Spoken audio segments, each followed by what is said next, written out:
15장 27절에서 34절 말씀 우리 함께 보겠습니다. 27절에서 34절 끝에까지 한 목소리로 오는 짧으니까 우리 함께 읽도록 하겠습니다. 그 아이들이 장성하되 에서는 익숙한 사냥꾼인 거로 들 사람이 되고 야곱은 종용한 사람인 거로 장막에 거하니 이삭은 에서의 사냥한 고기를 좋아하므로 그를 사랑하고 리브가는 야곱을 사랑하였더라. 야곱이 죽을 쑤었더니 에서가 들에서부터 돌아와서 심히 곤비하여 야곱에게 이르되 내가 곤비하니 그 붉은 것을 바로 먹게 하라 한지라. 그러므로 에서의 별명은 에돔이더라. 야곱이 가로되 형의 장자의 명부를 오늘날 내게 팔라. 에서가 가로되 내가 죽게 되었으니 이 장자의 명분이 내게 무엇이 유익하리요. 야곱이 가로되 오늘 내게 맹세하라. 에서가 맹세하고 장자의 명분을 야곱에게 판지라. 야곱이 떡과 팥죽을 에서에게 주매 에서가 먹으며 마시고 일어나서 갔으니 에서가 장자의 명분을 경홀히 여기리었더라.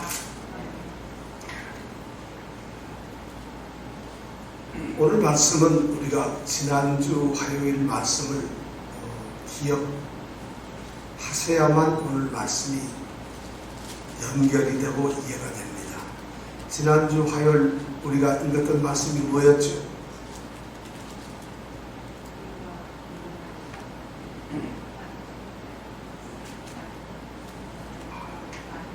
일주일이 굉장히 아주 너무 멀어요. 일주일이. 우리 앞으로 매일 저녁 예배를 드려야 되겠어요. 그럼 어제 얘기는 금방 기억할 게 아니겠어요. 일주일씩 지나니까 어제 일도 기억이 지금 가능한데 일주일 정도 기억하는 게 사실 만만치가 않아요. 그렇다고 해서 뭐 우리가 일주일 거 기억하려고 지난주 뭐 했고 나서 또 읽어보고 오늘 것도 안 읽는데 뭐 지난 거 우리가 읽을 수 없잖아요. 제가 잠깐 설명을 드리면 이런 겁니다. 이삭이 리브가하고 결혼을 했어요.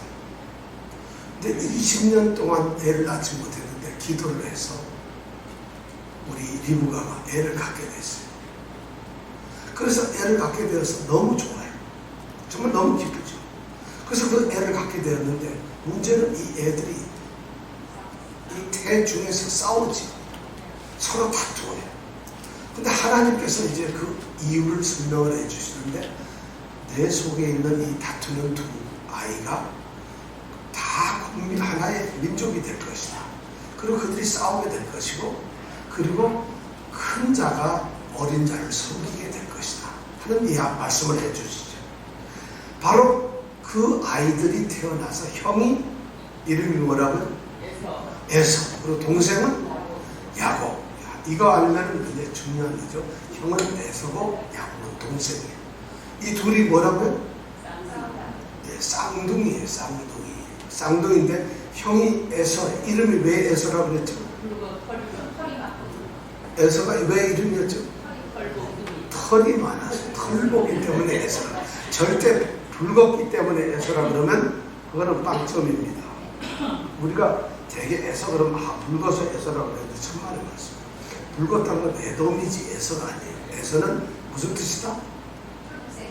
그렇죠. 털이 많으니까. 애기가 태어났는데 원숭이가 이랬다는 얘기겠지. 그죠? 그리고 그러면 야곱은 이름이 뭐죠? 무슨 뜻이죠? 야곱이? 에서 형의 뒤를 따라오면서 발꿈치를 잡고 나왔다는. 발꿈치. 왜 발꿈치를 잡았을까요? 야비에서 발꿈치 잡는 사람이 그럼 우리 발리를 긁으면 야비에서 긁는 건데 왜 발꿈치를 잡았을까요? 형보다 빨리 나가려고 그래서 발꿈치를 잡은 거예요. 굉장히 경쟁적인. 그래서 야곱이랑 발꿈치. 그래서 이름은 털보와 발꿈치. 이제 이런 이름으로 지어졌죠. 바로 그 아이들 에서와 야곱이 이제 큰 자가 어린 자를 섬기리라. 큰 자는 누구죠? 에서고 작은 자는 야곱. 그러니까 형이 동생을 섬기리라고 하는 그 하나님의 예언의 말씀이 어떻게 이루어져 가는가 하는 그 시발점 이야기를 오늘 말씀 27절부터 34절이 우리에게 이야기해주고 있습니다. 그러니까 우리는 하나님의 예언이 이루어지는 그 내용을, 오늘 그 과정을 우리가 함께 생각을 하게 됩니다. 자, 이제 두 아이들이 태어났어요. 20년 만에 기도로 태어난 정말 약속의 아이들입니다. 쌍둥이입니다. 그 아이들이 아주 잘 무럭무럭 자라서 이제 건장한 청년이 되었어요. 청년이 되어서 오늘 27절에 보니까 서로 잘 자랐는데 직업이나 성격이나 하는 일이 좀 달라요. 쌍둥이인데도. 그런데 오늘 말씀해 보니까 에서는 어떤 사람이라고요? 아주 익숙한 사냥꾼이 되었어요. 그래서 들판을 쏘아다니면서 들사람처럼 사냥을 하는 사람이 되었어요. 그런데 야곱은 그거와는 정반대로 아주 어떤 사람은 중용하다. 이 말은 뭐냐면 온순하다 이런 말이에요. 아주 온전하다 이런 말. 온순한 사람이 되어서 이 야곱은 어디서 사나요? 들에서 안 살고 어디서 살죠? 27절에 보면 어디서 산다고 얘기가 되어 있는데 어디서 살죠? 장막. 그렇죠. 장막에서 산다. 이 성경 말씀을 다시 한번 읽어볼까요? 자, 그러니까 장막에서 살아요. 집에서 살고 있는 거예요. 에서는 유능한 사냥꾼이기 때문에 들을 쫓아다니는 들사람이 되었고, 야곱은 집에 조용히 온순하게 있으면서 장막에서 살고 있어요. 집에서 장막에서 산다는 이 말은 목축업을 한다는 게 집에 있으면서 소, 양, 약대 이런 것을 키우면서 사는 목동이라는 거예요. 그러니까 에서는 사냥꾼이고 야곱은 목자예요. 직업이 지금 그렇다는 얘기죠. 자, 이런 얘기는 아주 이 두 형제를 오늘 27절에 보면 아주 대비를 시켜요. 한 사람은 사냥꾼인데 한 사람은 목자.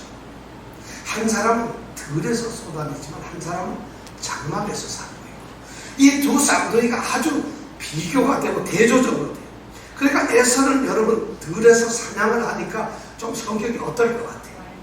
예, 에서는 뭔지 좀 공격적이고 아주 거칠고 야성적이고 도전적이고 그 다음에 아주 자유분방하고 활기 있고 아주 남성답고 그런 사람이죠. 그죠? 들에서 사냥을 하니까. 그럼 야곱은 온순해서 장막에만 있고 소나 여물이나 주고 양이나 끌거다가 풀이나 뜯기고 이래요. 그럼 야곱은 어떤 성격이에요? 차분하고 조용하고 그리고 굉장히 생각도 많고 아주 꼭 저 같은 사람 같아요. 이런 사람. 야곱과 에서는 성격적으로 차이가 있는 거예요. 그렇죠. 그럼 여러분 누가 더 괜찮은 사람 같아요? 야곱, 에서 어떤 사람 같아요? 둘 다 괜찮아요? 나는 둘 다 안 괜찮은 것 같은데 둘 다 괜찮아요. 좋아요. 사실 성격은 누가 좋다 나쁘다 할 수가 없어요. 사실은. 근데 묘하게 성경에서는 이 사냥을 하는 사람에 대해서 좀 평가가 그렇게 좋지가 않아요. 성경에 나온 유명한 사냥꾼이 누군가 하면 창세기 10장 9절에 보면 니므롯이라고 하는 사람이 나오지요. 니므롯은 바벨탑을 세운 바벨론을 세운 이 군주예요. 근데 그 사람의 직업이 뭐냐면 사냥꾼이에요. 그러니까 성경에서 사냥꾼 그러면은 왠지 모르게 좀 좋은 평판을 못 받아요. 그런데 이렇게 장막에 거하는 사람 그러면 왠지 모르게 여호와의 장막에서 뭔가 묵상하고 이런 사람이에요. 그리고 실제로 야곱은 무슨 일을 하느냐? 목자의 일을 해요. 목자의 일을 한다는 것은 무척 중요한 일입니다. 무슨 얘기냐면 하나님께 제사를 드릴 때 짐승을 제물로 드리잖아요. 번제를 드리는데 짐승을 제물로 드릴 때는 사냥을 해서 사냥을 한 야생동물을 제물로 바치지 않아요. 반드시 집에서 키운 가축, 양이나 소를 또는 길렀던 비둘기를 가지고 제물을 드리게 되죠. 그러니까 목자는 참된 예배를 제물을 하나님이 기뻐하시는 제물을 드릴 수 있는 사람이라는 것입니다. 그러니까 지금 이 직업 얘기를 살짝 흘리는 것은 뭐냐? 야곱은 하나님이 기뻐하시는 그런 삶을 살고 있다는 것을 은연중에 지금 여기서 얘기를 하고 있는 거예요. 그럼 에서는 그렇지 않다면 들을 쏟아다니면서 자신의 만족과 자신의 감정과 욕구와 인간적인 어떤 생각을 가지고 활발하게 살아가는 그런 사람으로 지금 대비를 시켜놓고 있다는 거예요. 27절에서 우리가 그런 것을 알아볼 수가 있어요. 그런데 이제 28절에 가면 여기에 또 문제가 생겼어요. 무슨 문제가 생겼을까요? 이 부모인 이삭과 리브가가 아들을 둘을 놓고 둘 다 사랑하는 게 아니라 한쪽씩 편애를 한다는 것이에요. 이삭은 누구를 좋아하죠? 다시 이삭은 28절에 누구를 사랑한다고? 그럼 리브가는 누구를 사랑해요? 그러니까 이삭은 동생을 사랑해요? 형을 사랑해요? 형을. 그럼 리브가는 동생 야곱을 사랑해요. 서로가 부모가, 그러니까 이병철 집사님은 아들이 하나니까 편애를 한 사람만 하니까 얼마나 좋아해요. 딸이 둘인 사람, 아들이 둘인 사람, 반드시 이게 조금 뭔가 있잖아요, 우리가. 왜냐하면은 또 마음이 한 군데를 가지는 않잖아요. 그런데 이 이삭과 리브가는 사랑하는 사람이다. 이삭은 에서를 사랑해요. 왜 에서를 사랑할까요? 네? 성경 말씀에 28절에 왜 사랑하는 거예요? 그러니까 엉뚱하게 자기 생각을 하지 말고 성경에 있는 얘기만 해요. 그러니까 성경에 있는 얘기를 하겠다 맹세하고 얘기를 하죠. 왜냐면 딴 얘기하면 큰일 나잖아요. 왜 이 이삭은 에서를 좋아하죠? 사랑하죠? 사냥한 고기를 먹는 걸 좋아해요. 에서가 열심히 사냥해서 날고기를 회를 탁 쳐가지고 사슴, 사자, 고운 발바닥 이런 거 갖다 주면 그걸 먹기를 좋아한다고.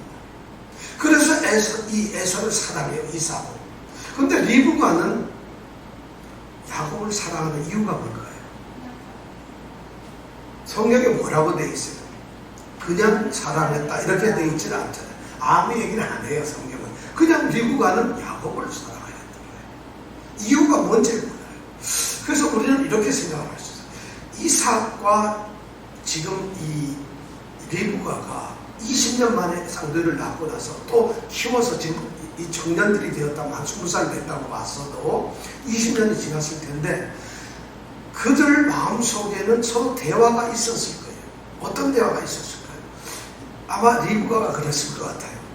미스터 이삭, 내가 애를 가졌을 때 얘네들이 싸워가지고 하나님께 기도를 했거든. 그때 하나님이 나한테 이런 예언을 해주셨어요. 그 예언이 뭔가 큰 자가 작은 자를 섬길 거라고 얘기를 했어요. 그러니까 우리가 가만히 생각해보면 작은 자가 누구죠? 야곱이죠. 야곱이 앞으로 섬김을 받을 거예요, 에서한테. 아마 이렇게 얘기를 했을 것 같아요. 그럼 이삭은 뭐라고 그랬을 거예요? 하나님께서 기도를 하셨더니 그렇게 응답을 하셨군요. 그렇죠. 우리가 그걸 잘 눈여겨보면서 야곱을 잘 키웁시다. 그리고 에서도 상처를 받지 않도록 키웁시다.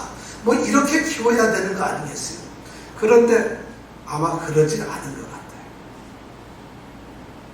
그러니까 어쨌든 리브가는 야곱을 사랑하는 이유를 쓰지 않은 것이 벌써 알고 있다는 것이죠. 뭐냐? 하나님의 예언이 야곱에게 있다는 것을 알기 때문에 특별히 야곱에 대한 사랑을 가지고 있다는 것이죠. 똑같은 자식이지만 하나님의 약속은 야곱을 통해서 이루어질 거라는 것을 이 리브가는 알기 때문에 특별한 관심을 갖고 있는 것이죠. 그런데 이삭은 무슨 쓸데없는 소리, 누가 받아들이는데? 에서야, 에서. 그리고 이 녀석 얼마나 남자다와 그리고 얼마나 늠름해, 얼마나 기술도 좋아, 사냥하는 거 보면 너무 좋잖아. 고기 가지고 오면 아주 최고야. 아마 그렇게 해서 이삭은 인간적인 자기 만족 때문에 에서를 사랑했을 겁니다. 이런 문제, 그러니까 이 두 부부의 지금 다양한 내용을 보면은 그러한 하나님의 예언을 서로 나누고 공감하고 기도하고 이랬다면 관계가 굉장히 좋은 사이였을 텐데 지금 이렇게 서로 편애하고 각자 도리로 27장에 가면은 이삭과 리브가가 노골적으로 불화하는 모습이 나와요. 그러니까 두 부부의 사이가 썩 좋지 않았다는 것이죠. 야, 이거 제가 보기엔 이게 좀 이해가 안 돼요. 야곱 40살, 야곱이 말이죠. 40살 이삭이지. 40살 돼가지고 저기 하란 땅에서 정말 아리따운 이 지혜로운 처녀를 얻어가지고 위로를 받고 좋아했는데 애 낳고 20년 조금 지나가지고 어떻게 됐어요? 지금 이렇게 불화가 되어 있어요. 서로가 갈등이 있어요. 왜냐하면 갈등이 있기 때문에 이런 편애가 나오는 거고, 이렇게 편애된 사랑이 결국은 두 아들을 갈라놓고 맙니다. 무서운 일이에요. 부모의 갈등은, 부모의 이 불협은 결국에는 자식에게 가요. 자식이 하나라도 마찬가지. 자식에 대한 관점이 서로 달라지는 이런 문제가 생기는 거죠. 그러니까 이 화목한 약속의 가정, 이삭의 가정이 부부 사이가 지금 문제가 생겨요. 그 문제는 편애로 나타나고, 이 편애는 결국에는 두 아들을 근본적으로 갈라놓는 이런 일이 생겼다는 것이죠. 실제로 이 야곱이라고 하는 친구는 아버지 이삭이 아닌 어머니 리브가의 편애를 받고 자라났어요. 그러니까 이 야곱은 커서도 그 편애에 의한 그런 잘못된 외골수적인 그런 성격을 갖게 됩니다. 그래서 이 야곱이 자기의 아내가 4명이나 되는데 그 중에서 라헬을 특별히 더 사랑하게 되고, 라헬이 낳은 두 아들만 특별히 더 사랑합니다. 그것이 바로 요셉하고 베냐민이에요. 그런 사랑이 나머지 10명에 대한 사랑보다 둘에 대한 사랑이 완전히 거기로 갑니다. 그런 사랑의 편에 잘못된 치우쳐진 사랑이 결국은 요셉과 나머지 10명의 형제를 갈라놓는 일이 일어나죠. 바로 요셉을 애굽으로 팔아버리는, 죽이지 않고 종으로 팔아넘기는 10명의 형들이 이 요셉을 팔아넘기는 이런 비극적인 일이 일어납니다. 이 편애라는 건 무서워요.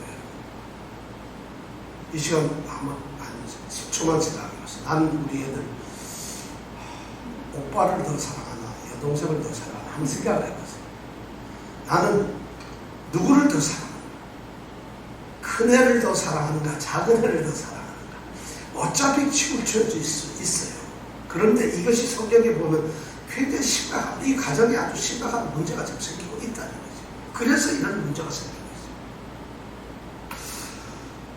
자, 이런 이제 과정의 문제를 이렇게 얘기를 하고 있습니다. 야곱과 에서의 문제, 이삭과 리브가의 문제를, 가정에 있는 이 4명의 문제를 성경은 기록을 하고 난 다음에 드디어 이제 하나님의 예언인 큰 자가 어린 자를 섬기리라 하는 이 말씀을 어떻게 이루어가는가 하는 것이 바로 29절부터 나옵니다. 29절은 드디어 찬스가 왔어요. 야곱이 어느 날, 야곱이 장막에 있죠. 집에 있으면서 죽을 쓰고 있어요. 죽순다면 뭘 잘못하고 있다가 아니라 진짜 죽을 쓰고 있다는 거예요. 그러니까 우리 나라 말로 번역이 죽이지, 얘네들은 뭘까요? 숲을 그리고 있다는 것이겠죠. 그죠? 얘네들 모습은 죽 먹겠어요. 숲을 그리고 있겠죠. 그 죽을 끓이고 있는 그때 에서가 들에서 돌아옵니다. 야, 이건 아주 절묘한 타이밍을 우리에게 내요. 왜 야곱은 죽을 쓰고 있었을까요? 뭐 양을 치고 있을 수도 있고, 소에게 여물을 줄 수도 있고, 장막에서 잠을 잘 수도 있는데 지금 야곱이 죽을 쓰고 있어요. 바로 그 죽을 쓰고 있는 그 시간에 에서가 들에서 사냥을 하다가 돌아왔어요. 그런데 에서가 놀랍게도 아주 지쳐가지고 기진맥진해가지고 지금 들어옵니다.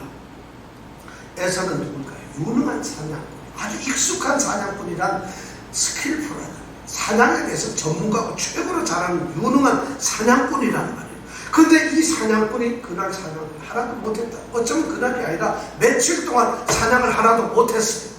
그러니까 아무런 소득이 없어요. 들판으로 쫓아다니고 힘만 들고 지쳐가지고 힘이 쭉 빠진 상태에서 허기진 배를 움켜잡고서 집으로 들어간다는 것이죠. 그런데 그런 순간에 들어오는데 바로 야곱이 죽을 쓰고 있다는, 먹을 걸 지금 만들고 있다는, 뭔가 좀 여러분 드디어 일났다. 뭔가 사건이 있을 것 같잖아요. 하다못해 안 되면 야곱이 엄마를 주기 위해서 죽을 쓰는데 에서가 너무 배가 고프니까 야곱을 밀치고 그 죽을 다 먹을 수도 있는 거. 뭔가 문제가 생길 것 같은 이런 것이 바로 29절에 기록되어 있어요. 더군다나 이 죽을 쏜다. 이게 히브리 말로는 지드라고 하는 말인데 이 말은 두 가지 의미가 있어요. 죽을 뭘 끓인다는 말도 있지만 아주 뭔가 좀 건방지게 주제넘게 뭔가 건방진 행동을 한다 하는 이런 의미도 있어요. 그러니까 이게 뭐냐, 지금 어쩌면 야곱은 죽을 쏘면서도 의도적으로 에서에게 뭔가 좀 계획적인 행동을 지금 하고 있다는 걸 우리에게 알려주고 있어요. 지금 다시 말하면 가장 유능하고 뛰어난 사냥꾼, 그 사냥꾼을 잡기 위해서 덫을 놓고 있는 거예요. 누가?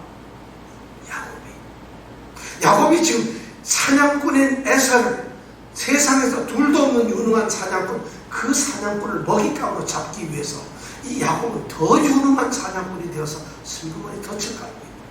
미끼를 던지고 있다는 것이죠. 이런 위기가 지금 이 상황 29절에서 일어납니다. 자, 30절에 보니까 에서가 몸이 지쳤어요. 배가 고파 죽겠어요. 에서가. 그러니까 야곱에게 보자마자 간첩을 합니다. 뭐라고 얘기할까요? 30절 읽어볼까요? 시작.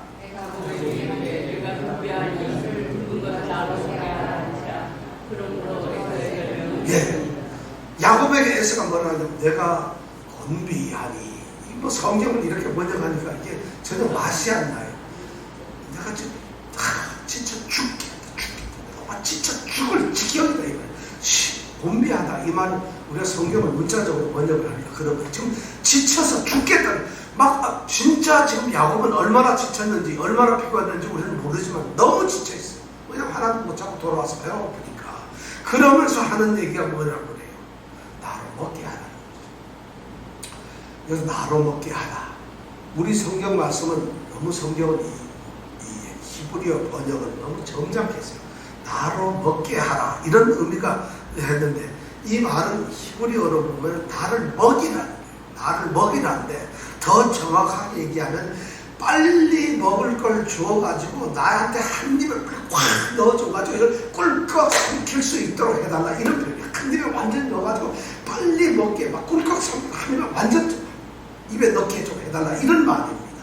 이거 그냥 먹게 해달라. 떠가지고 정답게 한 숟가락 이러면서 먹는 게 아니라 확 쏟아놓고 싶다 이런 얘기죠.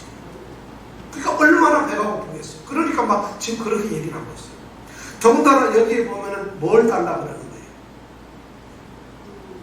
뭐를 달라 그래요? 에서가 지금 야곱한테 뭘 달라 그러죠? 예, 그 붉은 것을 달라. 뭘 달라 그러죠? 죽을 달라는 게 아니고 붉은 것을 달라. 붉은 것. 우리 성경은 그 붉은 것을 달라고 나로 먹게 하라 이렇게 번역이 되어 있지만요, 히브리어에 보면 이 붉은 것이라는 말이 두 번 반복되어 있어요. 그러니까 뭐냐면 그 붉은 것 나로 먹게 해라 이런 거예요.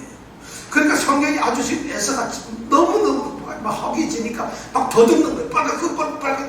빨리 나죠. 이런 지금 얘기를 하고 있는 거예요. 그걸 우리는 너무 점잖게 번역해서 그 붉은 것을 나로 먹게 하라 뭐 이렇게 읽으면 안 된다는 거예요. 붉은 것이 두 번 쓰였으니까 막 급해가지고 사정하면서 빨리 좀 먹게 해달라고 지금 이렇게 얘기해요. 막 숨을 헐떡거리는 모습이 바로 이 30절에 깔려있어요. 이렇게 성경을 읽어야지 이게 성경이 그게 얼마나 이 에서가 배가 고팠겠어요. 빨간 거 그 외치는 모습을 우리가 보겠어요. 자, 여기서 붉은 것이라고 얘기를 했어요. 그러면서 에서는 그렇게 헐레벌떡해서 붉은 것 하고 소리 지르지만 이 창세기를 쓰는 이 모세 저자는 그 붉은 것이라고 딱 하는 얘기를 들으면서 그러므로 에서의 별명은 뭐라고? 에돔이다. 에돔이 무슨 말이에요? 빨갛다는 얘기예요. 빨간 거 하니까 너는 빨강이다 이런 말이에요. 별명을 그렇게 딱 지어줘요. 자, 이 죽 이게 정말 죽이 맞는지, 이 죽이 무슨 죽이죠? 예, 여기 보면 우리 성경에 보면 뭐라고 되어 있어요? 34절에 보면 야곱이 떡과 팥죽을 에서에게 줬다 했어요. 뭘 줬지? 지금 그럼 야곱이 무슨 죽을 끓이고 있죠? 팥죽.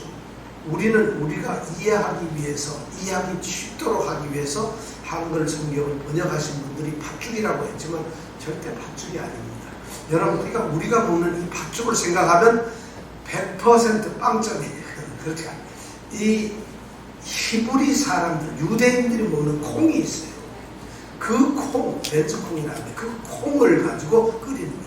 그 콩에다가 양파를 좀 넣고 그 콩이 있어요. 그러니까 우리는 프렌치 콩 있잖아요. 있죠? 프렌치 빈이라고 하는 거. 그거 비슷한 건데 그건 아닌데 하여튼 좀 붉은색이 나는 콩이에요. 그 콩에다가 양파를 좀 넣고 올리브 기름을 이렇게 넣어가지고 죽을 스프 지었어. 그러다 쌀을 넣으면 죽이 되는 거고 쌀을 넣어서 죽도 먹기도 하고 근데 바로 그 콩죽을 지금 끓이고 있어요. 콩스프를 끓이고 있는 거예요. 그러니까 그걸 빨리 달라고 지금 하는 것이죠. 자, 그러면서 이제 에돔이라고 하는 별명을 여기에다가 드러냅니다.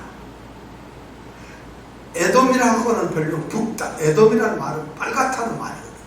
지금 에서의 몸은 어때요? 털이 났는데 전신이 빨갛다, 붉었다 그랬잖아요. 빨간 사람이 빨간 걸 보고 빨간 것 하니까 이 여기서 지금 놀리는 거예요. 그래서 너는 에돔이다 이거예요.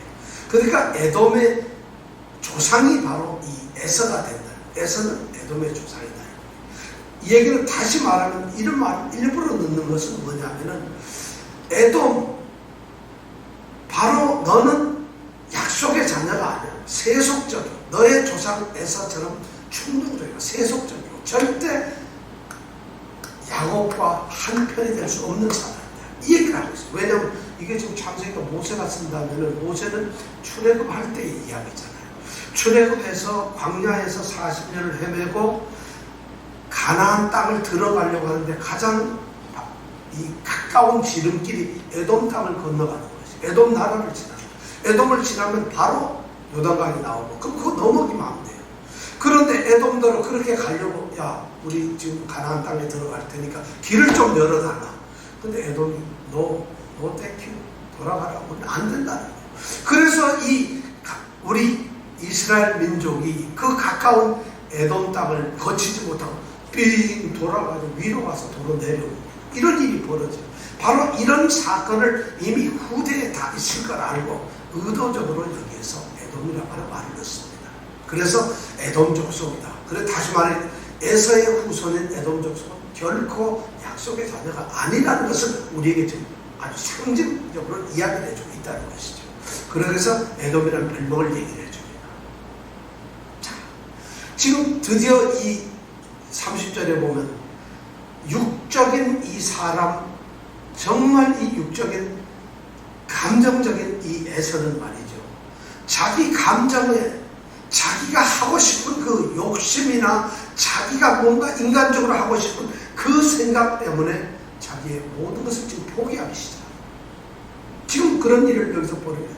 저걸 제발 좀 먹게 해달라는 거죠. 에서는 지금 자기 감정에 막 끌려갑니다. 물론 우리는 지금 에서가 얼마나 배가 고픈지 정말 배가 고파 죽게 되었는지 우리는 상상할 수가 없어요. 그러나 지금 에서가 배가 고파서 그냥 그 자리에서 현장에서 즉사할 정도로 그렇게 배고픈 사람은 아니에요. 왜냐하면 그 다음에 보면 결코 그런 모습은 아니거든요. 그런데 그 자신이 하고 싶은 자신의 감정, 본능 여기에 붙잡혀가지고 그렇게 지금 막 사정을 하고 그러니까 영락없이 자기 감정적인 사람들 이런 육신적으로 감정적으로 흔들리는 사람 육신에 끌려있는 사람들은 이렇게 금방 넘어질 수밖에 없어요. 바로 야곱은 그것을 지금 이용해서 완전한 먹잇감을 좀 놀리고 있는 거죠. 가지고 놀고 있어요. 힘으로는 이길 수가 없죠. 그러나 지금 야곱은 아주 지능적으로 어쩌면 아주 약삭빠르게 그렇게 지금 에서를 갖다가 지금 가지고 놀고 있어요. 자, 그래서 드디어 놓았는데 아니나 다를까 에서가 제대로 걸려드는 거죠. 그러니까 31절에 보니까 자 배가 고파가지고 지금 그 빨간 거 빨리 달라 그러니까 정상적으로 같으면 형 그래? 다정한 쌍둥이 같으면 형 주려고 그린 거야 하고 얼른 줘야 되는 거잖아요. 아니 동생이 언니한테 언니 그거 좀 언니가 동생한테 그거 좀 줘 그러면 언니 먹어 하고 자기가 나눠줘야 되는 거잖아요. 근데 지금 그런 모습이 아니에요. 전혀. 이 야곱은 아주 계산된 거죠. 그러니까 야곱이 드디어 31절에 보면 기다리던 순간이 자기에게 지금 온 거예요. 야곱은 어쩌면은 어머니와 같이 자기가 하나님의 약속의 그런 후손이라는 것을 아마 얘기를 들었을 거라는 거예요. 그렇게 자랐을 거라는 거예요. 그러면서 그럼에도 불구하고 현실은 에서가 장자고 자기는 장자가 아니라는 거죠. 장자로서 가질 수 있는 권리는 에서가 가지고 있는데 자기는 아니라는 것이죠. 그렇다면 하나님께서 예언을 하시고 약속하신 그 후손의 영광은 누가 가지게 될 것이냐. 이런 문제에 대해서 늘 생각을 했을 거라는 거죠. 그러니까 야곱이 여기서 드디어 자신이 가지고 있는 그 야욕, 자신이 가지고 있는 그 계획을 드디어 여기서 탁 드러내는 거예요. 드디어 덫에 걸려있는, 꼼짝 못하게 걸려있는 이 에서를 향해서 자신의 음모를 드디어 드러냅니다. 자, 그리고 자기 속셈을 드러내면서 하는 말이 뭐예요? 뭐라고 지금 31절에 얘기하나요? 형의 장자의 명분을 오늘 내게 팔라. 야, 이거 지금 이게 말이죠. 팥죽 끓이고 있다가 배고픈 형이 왔을 때 팥죽을 주는 이 상황에서 느닷없이 장자의 명분이 나온다는 거죠. 이거 여러분 그냥 나오는 에서 야곱이 뭐 가만히 있다가 장자의 명분을 받아야지. 이거는 전혀 지금 상황에 맞지도 않는 거예요. 있을 수도 없는 얘기예요. 이 얘기는 뭐냐면 이미 야곱은 무지무지하게 항상 이 장자의 명분에 대해서 생각을 하고 있었던 것이고 에서만 보면 딱 머리에 떠오르는 게 뭘까요? 장자의 명분. 에서만 보면 장자의 명분. 나는 동생. 아마 야곱은 늘 그런 콤플렉스 속에 살았어요. 늘 그런 것에 살았을 거예요. 왜 우리 형만, 우리 언니만 이런 것이 있었을 거예요. 바로 찬스가 왔어요. 그러니까 드디어 속셈들은 형, 장자 명분을 오늘 나한테 팔지. 지금 뭐예요? 야곱의 손에는 뭐가 있어요? 팥죽이 있어요. 이 팥죽을 가지고 장자 명분을 내놓으라는 거죠. 여러분 이게 만약 정상적인 상황에서 이런 얘기를 한다면 이게 가능하겠습니까? 에서가 아무리 인간적이긴 하지만 그냥 멀쩡한 사람이 야곱이 형 팥죽 줄게 장자 건져 이러면 주겠어요 여러분? 있을 수 없는 일인데 지금은 교묘한 상황을 이용합니다. 결정적으로 지금 이렇게 만들어주고 있는 거죠. 그러니까 이 에서의 약점을 이 야곱은 너무 잘 알고 있어요. 아주 교묘하고 비열한 사람이라고 볼 수가 있겠죠. 자, 사실 야곱 입장에서 장자 명분 안 사도 돼요. 자기가 얻으려고 할 필요 없어요. 왜냐하면 자신의 믿음이 만약 강한 것이라면 어머니를 통해서 하셨던 하나님의 예언에 대해서 확신이 있다면 가만히 있어도 돼요. 기다리면 되는 거예요. 하나님이 하실 때까지 기다리면 되잖아요. 그럼 하나님이 약속하신 것이기 때문에 하나님이 그걸 이루실 거라는 거예요. 그런데 그렇지 못해요. 야곱이 조금 빼지죠. 그 일을 이루어 보려고 하죠. 그러나 하나님께서는 또 그 일을 통해서 매우 중요한 명분을 여기서 만들어 가신다는 것이죠. 자, 벌써 야곱은 그런 모든 것을 이미 계획하고서 드디어 오늘 형에게 장자의 명분을 내놓으라고 합니다. 그렇다면 이 에서는 어떻게 대답을 할까요? 32절에 보면 에서가 대답합니다. 뭐라고 대답했나요? 32절 시작.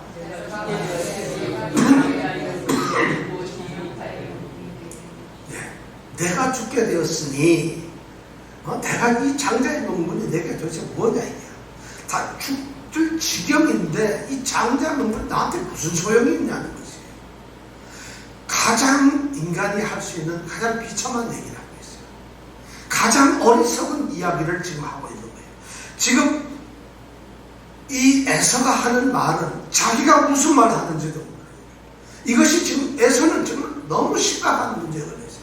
장자의 명분이라고 하는 것이 뭔지를 몰라요.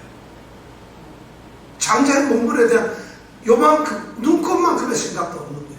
지금 자기 앞에 쓰러지고는 현실하고 자기 앞에 있는 배고픔, 이것이 전부 다예요. 이것을 해결하는 것이 전부 다라는 거죠. 장자의 명분이 무슨 소용이 있어요? 이스라엘 사람들에게는 이 장자의 명분이라는 것이 상당히 의미가 있어요. 이 장자의 명분이라는 건 뭐냐면, 이 서양 사람들은 장자라는 개념이 좀 희박한데 이스라엘이나 우리 동양권에서는 바다들이 중요하잖아요. 여기 장자의 명분이라고 하는 이 베크라라고 하는 단어가 무슨 말이에요? 첫 번째 태어난 그런 의미예요. 첫 번째 태어났다. 그러니까 첫 번째 태어났다는 단순 그 말인데 그 말 자체가 중요하다는 거죠. 첫 번째 태어난 사람은 이스라엘 민족에게는 모든 것을 첫 번째로 쓰여야 돼요. 족보에도 그들의 가계에도 첫 번째로 기록되어 있어요. 어떤 때는 장자만 기록되어 있고 밑에는 아무도 기록이 안 되어 있어요. 그만큼 인정을 받고 그 지위가 보장된 그런 자리가 바로 이 장자의 명분이에요. 거기다가 이 장자의 명분은 말이죠, 상속을 받을 때 두목을 받아요. 다른 형제들은 아무리 등치가 크고 뭐 어떻게 잘해도 하나씩밖에 못 받는데 이 장자는 두목을 받아요. 근데 이 유대인들은 재산 상속을 시키는 게 참 독특해요.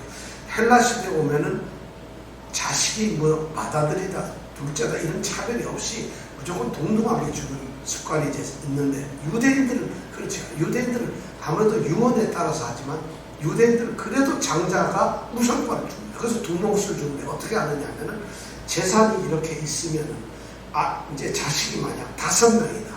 그럼 거기에다 플러스 1을 해서 6명으로 해서 이 재산을 나눕니다. 그러니까 자식의 숫자에다 1을 더해요. 그럼 나누고 난 다음에 5명한테는 그냥 주고 이 장자한테는 2개를 줍니다. 그러니까 하나가 더 늘어났으니까. 그래서 한 몫을 더 주는 거예요. 아들을 하나 더 더하기를 해가지고 이렇게 준다는 거예요. 그런 이제 제도를 이 사람들이 가지고 있는데 바로 우리가 장자는 뭐냐, 재산을 2몫을 받아요. 굉장한 거지. 재산 상속에서 특권을 갖는 거죠. 더군다나 더 중요한 것은 이제 다음 27장에 가서 26장 7장에 가보면은 27장에 가보면은 장자는 맞아요. 하나님의 이름으로 자손에게 축복을 할 수 있는 권리를 갖습니다. 장자가 가지고 있어요. 이게 장자의 명분이에요. 바로 이런 것이 바로 장자의 명분이라는 것입니다. 그런데 에서라고 하는 이 형이 그런 장자의 명분에 대해서 지금 아무런 생각을 하고 있지 않다는 것이에요. 지금 이 에서는 자기 눈앞에 있는, 자기가 지금 겪고 있는, 자기가 힘든 이 고통만 생각을 하는 것이에요. 그래서 자신의 본능, 몸이 끌고 가는 그 본능을 채우기 위해서 그 모든 것을 번식장처럼 버린다. 그것을 아무렇지도 않게 생각합니다. 여러분, 만약에 우리는 쉽게 생각을 하지만 자신이 만약 이런 위치에 있다고 생각을 해보세요. 너무 소중한 것이 있어요. 누가 보더라도 이거는 너무 귀중해요. 예를 들어서 이게 뭐 한 1000만 불 되는 그런 가치가 있는 것인데 나는 몰라요. 근데 지금 배가 고파서 저 친구가 지금 햄버거를 가지고 있거든. 야, 햄버거 줘. 내가 이거 너 줄게. 만약 그러는 사람이 있다고 한번 생각을 해보세요. 여러분들, 우리가 만약 그렇다고 생각해보세요. 우리가 지금 1000만 불짜리 가지고 있는데 이게 뭔지 잘 모르겠어. 뭐 시커멓고 별것도 아닌 것 같아. 근데 햄버거 가지고 내가 지금 야, 그거 줘. 내가 이거 줄게. 줘. 하여튼 이걸 가서 잘 닦아가지고 방을 냈더니 이게 다이아몬드가 이만한 거예요. 그럼 어떻게 되겠어요? 지금 에서가 바로 그런 처지라는 거예요. 이게 우리가 쉽게 웃을 일이 아니라는 거죠. 에서가 지금 그런 일을 하고 있어요. 감정에, 자기 본능에 충실한 이런 아주 육적인 사람이에요. 그런데 이 사람, 이 에서가 아무런 생각도 없이 나한테 이 장자 명분이 무슨 소용이 있어요. 내가 지금 죽게 생겼는데. 그런 걸 얘기를 하는 거예요. 빨리 달라는 것이죠. 저 빨간 죽을. 자, 그러면 야곱은 어떻게 해야 될까요? 오케이 하고 해야 될 것 같죠. 야곱, 이거 보통 넘는 사람이에요. 32절에 보니까 33절에 보니까 33절이죠. 이 보통 넘는 사람. 그냥 줘도 돼요. 이제 다 거래가 다 끝났잖아요. 얘기가 다 끝났는데 그러질 않아요. 여기서 다시 한번 옷을 찢습니다. 뭐라고? 맹세를 알아요. 어쩌면 장막에 다른 종들이 있었을지 몰라요. 그 종들이 증인이 될 수도 있겠죠. 왜냐하면 판다고 했지만 먹고 나면 또 딴소리 하잖아요. 그러니까 아예 확실하게 하기 위해서 맹세를 하라는 거예요. 이스라엘 민족이 사람 백성들이 맹세를 한다는 것은 하나님 앞에 하는 것이에요. 그러니까 이거는 그 사람들이 아무리 막된 사람이라도 있을 수가 없는 거예요. 그런데 맹세를 하라는 거예요. 아주 확실하게 확증을 갖는 거예요. 여러분, 이 야곱 머리 좋죠, 그죠? 야곱은 정말 이 치밀한 계산을 가지고 있는 거예요. 맹세를 안 하니까. 에서가 지금도 안 합니다. 요때도 안 늦었어요. 맹세? 뭘 맹세? 팥죽 한 그릇 얻어먹으려고 맹세를 하라고? 야, 안 먹어 봐라. 이러고 갈 수도 있잖아요. 이 어리석은 자는 뭐라고 하나요? 맹세하라. 에서가 맹세하라. 뭐 더 이상 얘기도 필요 없어요. 에서는 이미 넘어갔어. 덫에 완전히 걸려서 그냥 가는 사람. 그래가지고 에서는 드디어 팥죽을 먹게 돼요. 그리고 거래가 이루어져요. 약속이 이제 이루어졌어요. 드디어 장자의 명분은 누구에게 넘어갔어요? 야곱에게 넘어갔어요. 34절에 보니까 야곱은 에서에게 뭐를 줘요? 팥죽만 줘도 되는데 너무 보너스야. 왜냐면 어차피 팥죽만 달라고 그랬잖아요. 팥죽만 주면 되지요. 근데 이거 그냥 굴러들어온 호박이 있으니까 어떻게 했어요? 이렇게 좋은 게 들어왔어요. 애따 떡까지 먹어라. 미운 놈 이럴 때? 그래서 아마 이 말이 나온 건가 모르겠어요. 팥죽만 줘도 떡과 팥죽을 줍니다. 그러니까 에서는 그걸 널름받고 어떻게 해요? 야, 거기 보면 에서가 하는 짓이 나와요. 먹으며 마시고 일어나서 갔다. 야, 지금 완전히 에서는 지가 지금 뭔가 엄청난 일을, 아주 큰 일을 해냈는지 모르고 지금 자신이 큰 일을 해냈다고 생각을 하고 있고 먹고 가는 거예요. 이야기가 시작될 때는 야곱에게는 팥죽이 있었어요. 에서에게는 장자의 명분이 있었어요. 이제 이야기가 끝났을 때는 에서에게는 팥죽이 뭐예요? 장자의, 이 야곱에게는 뭐가 있어요? 장자의 명분이 있어요. 슬픈 일이에요. 엉뚱한 이런 결과가 가죠. 자, 이 성경 말씀이 34절에 결론을 내면서 딱 하는 말씀. 야곱에 대해서 야곱이 좋은 사람인가 나쁜 사람인가 아무 평가를 내리지 않고 있어요. 성경은. 그렇죠. 야곱이 장자의 명분을 얻은 것에 대해서 어떤 판단을 아무 말도 얘기 안 해요. 여러분이 나쁜 놈 야비하게 속여서 뺏었다. 사기쳤다. 뭐 아니면 야곱 참 지혜로운 사람이다. 이런 이야기를 기록하지 않아요. 왜 기록 안 할까요? 이 성경 이야기는 우리가 흔히 설교를 들으면 야곱 비열하게 약속받아 속여가지고 뭘 속였어요? 팥죽거리에서 달라서 준 거지 속인 적 한 번도 없잖아요. 간지 거래를 잘했을 뿐이에요. 아주 지혜롭게 거래를 잘해요. 근데 꼭 여기서는 야곱이 야비한 X다. 뭐 이렇게 해서 목사님들 설교하면 여러분 들어보셨죠? 많이. 절대 야비하지 않아요. 성경 그렇게 평가를 하지 않아요. 왜 안 할까요? 야비하다. 이런 것이 성경의 관심이 아니에요. 왜냐?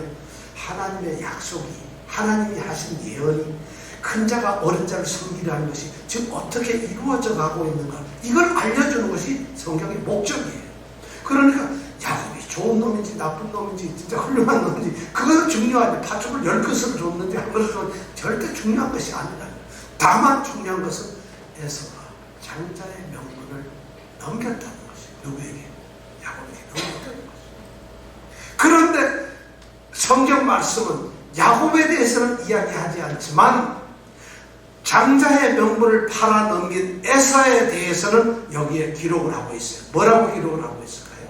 자, 34절 마지막 읽어볼까요? 시작. 에서가 장자의 명분을 경홀히 여기었다. 아니라 경홀히 여기었다. 자, 이렇게 기록. 왜냐하면 에서에 대해서는 평가를 합니다.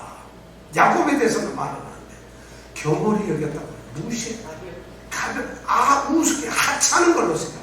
하나님의 것을, 하나님의 일을, 하나님의 약속을, 하나님이 주시는 축복을, 여기서 하나님이 주시는 축복, 장자의 명분이 베로카라는 말은 축복이라는 바라크라고 하는 축복이라는 말하고 단어가 거의 비슷해요. 하나님의 축복을 갖다가 우습게 안 한다. 지금 생각을 해보세요. 어떻게 이 에서는 그걸 우습게 여길 수가 있겠어요? 그래서 히브리서 12장 16절에 가면은 바로 요 에서에 대한 이야기를 이렇게 기록을 하고 있어요. 한 그릇 식물을 위하여 장자의 명분을 판 에서와 같은 자를 망령된 자라고 부르고 있어요. 망령된 자. 에서만 망령된 자예요. 우리에게도 이런 일이 너무 많아요.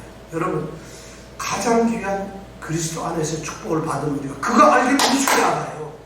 다른 세상의 일들, 다른 육적인 일들, 자기 필요 이런 거 쫓아다 자기 좀 좋은 거, 자기 괜찮은 거, 자기 본능, 자기 욕심 이런 걸 채우기 위해서 우리가 얼마나 하나님의 일을 우습게 아는지 몰라요. 예배가 그렇잖아요. 예배 얼마나 우리가 우습게 아는 경우가 많아요. 주의를 지킨다는 거, 주의 일을 헌신한다는 거, 그리스도인답게 산다는 거, 이거 우리가 우습게 압니다. 정말 참 그렇게 아는 경우가 많아요. 지금 에서를 보고서 그런 사람을 망령된 자라고 부른다면 우리도 똑같은 사람이에요. 이게 뭐 한 번 실수로 나 오늘 예배 뭐 대충 했어. 예배 시간에 나 딴짓 다 했거든. 카톡 가지고 놀았거든. 그런 차원이 아니에요. 지금. 이게 굉장히 심각한 얘기예요. 우리는 그렇게 생각할지 모르지만 오늘 이 말씀은 바로 망령된 자라는 얘기라고 해요. 하나님의 것을 가볍게 여기는 사람. 장자의 명분이라고 하는 이것을 갖다가 이 에서는 잘못 알고 있어요. 장자의 명분이 말이죠. 단순하게 재산을 나눠주는 재산 상속권 정도로 생각을 하고 있었다. 그 오해예요. 야곱 보세요. 이삭으로부터 재산 양도받은 거 없어요. 오히려 에서한테 쫓겨가가지고 20년 30년 동안 하란 땅에 가서 살았어요. 종으로 가서 살았어요. 삼촌 집에서 종으로 살았지만은 20년 지나가지고는 아내를 4명씩이나 얻게 되고 대거부 안에서 재산 상속을 받았기 때문에 이삭한테 단 1분 페니도 받은 적이 없어요. 재산 상속권의 문제가 아닙니다. 이 장자의 명분이라는 성경은 지금 우리에게 그런 것을 이야기해 주고 있어요. 우리는 마치 저 장자의 돈 받는 거 저걸 포기하다 유치한 얘기가 아니에요. 지금 이거는 장자의 명분은 재산 상속의 문제가 아니에요. 그렇다고 해가지고 이것이 얼마나 중요한 것이라는 것을 모르고 있다. 바로 이 장자라는 말은 처음 태어났다는 거예요. 나중에 출애굽 시대 모세 시대 때 가면은 모세 율법에 뭐라고 나와요? 장자는 처음 태어난 것은 하나님의 것이 하나님의 속물이라고. 그래서 하나님은 사람도 처음 태어나면 하나님께 바치라고. 짐승이고 식물이고 모든 것에 처음 수확된 것을 하나님께 바치라고. 이것이 얼마나 좀 하나님의 뜻이에요. 정말 하나님께서는 이스라엘 백성을 애굽에서 선택해 내셔가지고 불러냅니다. 해방을 시키죠. 그러면서 하나님이 말씀하시는 거예요. 나는 너희들을 열방 중에서 장자의 나라로 세우겠다. 맏아들로 세우겠다. 그런 얘기를 하고 있어요. 지금 여기에서 에서의 이런 비참한 이야기를 장자의 명분을 경홀히 여기었다는 이 말을 기록하는 의도가 뭐냐면 이스라엘 백성에게 경고를 주는 거지. 너희들이 장자의 명분을 가진 장자 나라다. 제사장 나라다. 너희들이 열방에서 뽑혀서 하나님의 장자 되어서 하나님께 바쳐진 레위수입니다. 레위와 같은 제사장이다. 그런데 너희가 하나님의 나라, 하나님의 명분, 하나님의 이 축복을 경홀히 여기겠느냐 하는 것을 지금 기록하고 있다. 여러분 어떠세요? 여러분들 우리가 이런 생각하면 좀 그렇잖아요.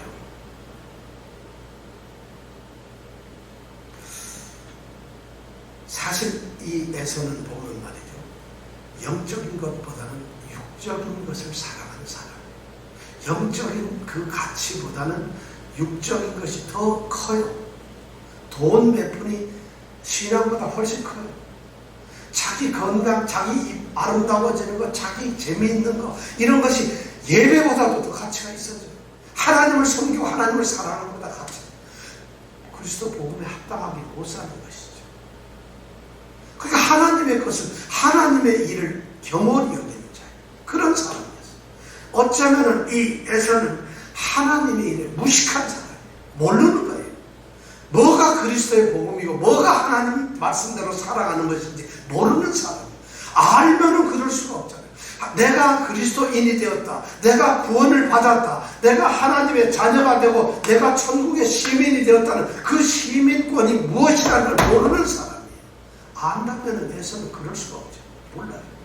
아니 알았다 하더라도 이 에서에게 가장 치명적인 것은 그가 알기를 우습게 알았다. 그리스도인이라고 하는 이 신분에 대해서 우습게 아는 오늘날 성도들이 얼마나 많은지 몰라요. 오늘날 교회 안에서 하나님이 택하신, 하나님이 선택했다는 이 자녀라는 것이 얼마나 우습게 생각되는지 몰라요. 하나님 나라의 시민이 되었고 우리는 천국에 가는 사람들이라는 이것이 교회 안에서조차 우습게 되고 있어요. 복음 자체가 우습게 되고 있어요. 지금 에서 같은 사람들이 도처에 가야 돼요. 참 놀라운 일이죠. 에서는 바로 답이 없는 사람이에요. 그런 사람을 에서는 망령된 자라고 히브리서는 말하고 있잖아요. 참 이렇게 보세요. 이스마엘, 하갈이라고 하는 여종에서 난 이 이삭의 형인 이스마엘은 로마서 9장에서 11장까지 그 내용을 쭉 보면 육체를 따라 난 사람이라고 얘기가 되어있어요. 갈라디아에서도 그렇게 얘기를 합니다. 갈라디아서에서도 이스마엘은 육체를 따라 난 사람이에요.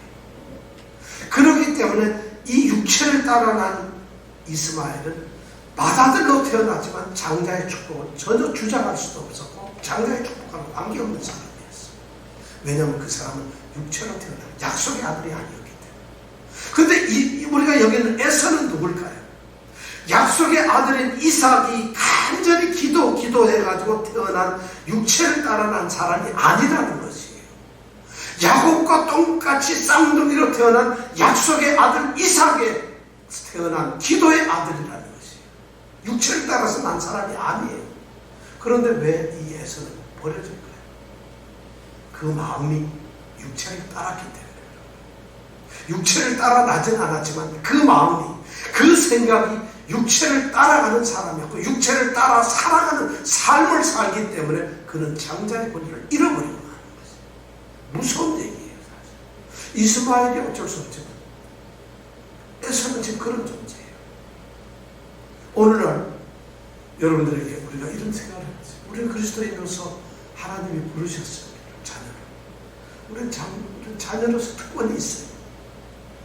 집사, 목사, 권사 이거 중요한 거 아니잖아요. 우리가 그리스도인이고 하나님의 자녀예요. 천국 시민이고 성도잖아요. 우리는 그렇게 부른 육체로 난 사람들이 지금 아니에요. 그런데 우리의 삶이 육체를 따라가지고 산다면, 장자의 명분이 경홀히 여겨진다면 에서와 같아질 거라는 거죠. 에서처럼 되어버린다는 거죠. 오늘 이 장자의 명분에 대해서 성경은 그것을 우리에게 말씀해 주고 있어요. 여러분, 우리는 하나님께 선택을 받은, 하나님이 미리 정해놓고 우리를 선택했어요. 여기 계시는 분들은 저는 그런 분위기를 간절히 원합니다. 어떤 분은 이래요. 예정하시고 선택했다. 창세전서부터. 아유, 무슨 나는 뭐 내가 예정했는지 몰라. 나는 지금 예수를 믿는데 그런 생각하지 마세요. 여러분, 예정이라면 이런 거예요. 흙이 아무리 쌓아놔도, 흙을 아무리 쌓아놔도 금이 되지 않습니다. 땅 속에 묻혀있는 금은 금일 뿐이에요. 흙은 흙일 뿐이에요. 그 금이 캐지지 않으면 영원히 땅 속에 있는 금일 뿐이에요. 우리는 바로 이미 왕같은 제사장, 하나님의 아들들로서, 딸로서 우리는 정해져 있었어요. 우리가 어느 날 갑자기 이렇게 해서 아들, 딸이 될 것이 아니라 우린 창세서부터 우리 신분은 그렇게 정해져 있었어요. 흙들은 흙으로 있는 것이고 우리는 아들로서, 딸로서 정해져 있었어요. 그걸 하나님이 때가 되어가지고 예수 그리스도로 말미암아 우리를 부르신 거예요. 그러니까 우리가 흙들은 우리를 원망할지 몰라요. 불평할지도 몰라요. 그러나 우리처럼 금덩어리인 사람들은 하나님을 향해서 왜 나를 금으로 만들었어? 이러지 않는 거예요. 우리에게 할 수 있는 일은 감사합니다. 찬양받고 나 같은 죄인을 나같이 보살펴는 하나님은 금덩어리로 만드셨다. 우리가 바로 우리 선택된 자들. 그런 에서도 어쩌면 그랬습니다.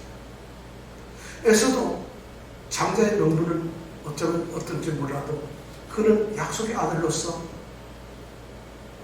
야곱과 행복하게 살 수도 있었을지도 몰라요. 그러나 그는 육체를 따라 나지는 않았지만 육체를 따라 살아가는 삶 때문에 그는 장자의 명분을 잃고 맙니다. 오늘 이 말씀의 핵심입니다. 우리가 이런 모습을 생각하면서 우리의 신앙을 정말 우리가 다시 한번 다잡기를 원합니다. 자, 기도하겠습니다.